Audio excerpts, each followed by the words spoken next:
Hello everyone, my name is Amit Bhardwaj and I'm a mortgage and protection advisor for First Call for Mortgages UK Limited. We have access to whole of market products.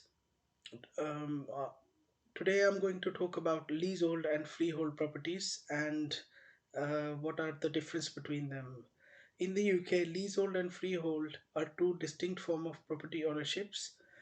Here is an explanation of each and differences between them. Number one, leasehold property. In a leasehold arrangement, the homeowner owns the right to live in a property for a specific period as outlined in a lease agreement with the freeholder, often referred to as the landlord.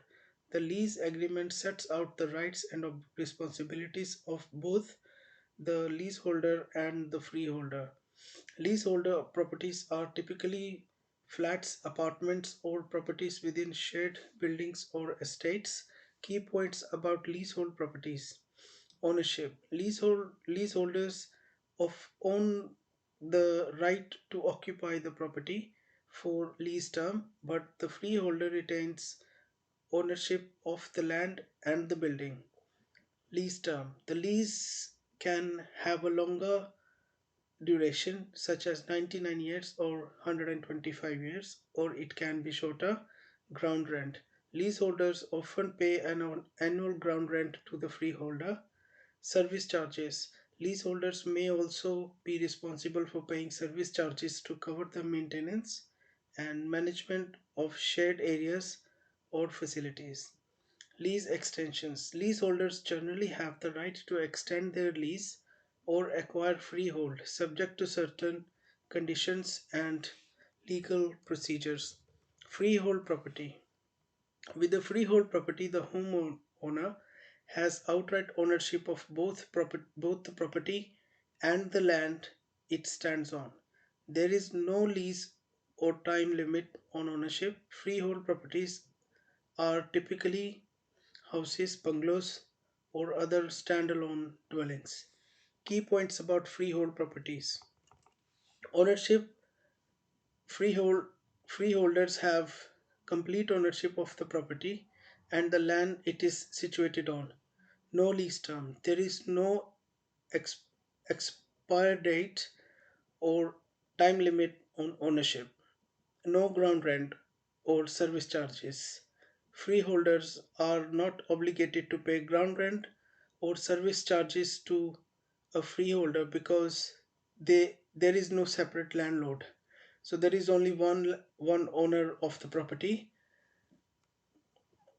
He is within his own right to do whatsoever as far as the property and property maintenance is concerned.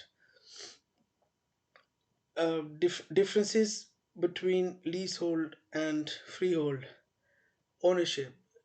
Leasehold involves owning the right to occupy a property for a specific lease term, while freehold grants outright ownership of both property and the land. Lease term. Leasehold properties have the specific lease term, while freehold properties have no time limit on ownership. Ground rent and service charges. Leasehold properties often require payment of ground rent and service charges to the freeholder, while freehold properties do not have such obligations. Control and management. Leasehold properties are subject to certain restrictions and regulations outlined in the lease agreements, while which is overseen by the freeholder. Freehold properties offer more freedom and control over the property. It's important to consider the type of property ownership while purchasing a property in the UK, as it can have implication for responsibilities, cost, and potential limitations. It's advisable to seek legal advice and carefully review the terms of the lease or ownership before making a decision. It is very important. So you should consider your your choice of property. If you like this video, please leave a comment below. I'll continue to make such informed content, and if you find my content helpful, please do leave a comment or your feedback so I can improve my content going forward in future. Thank you.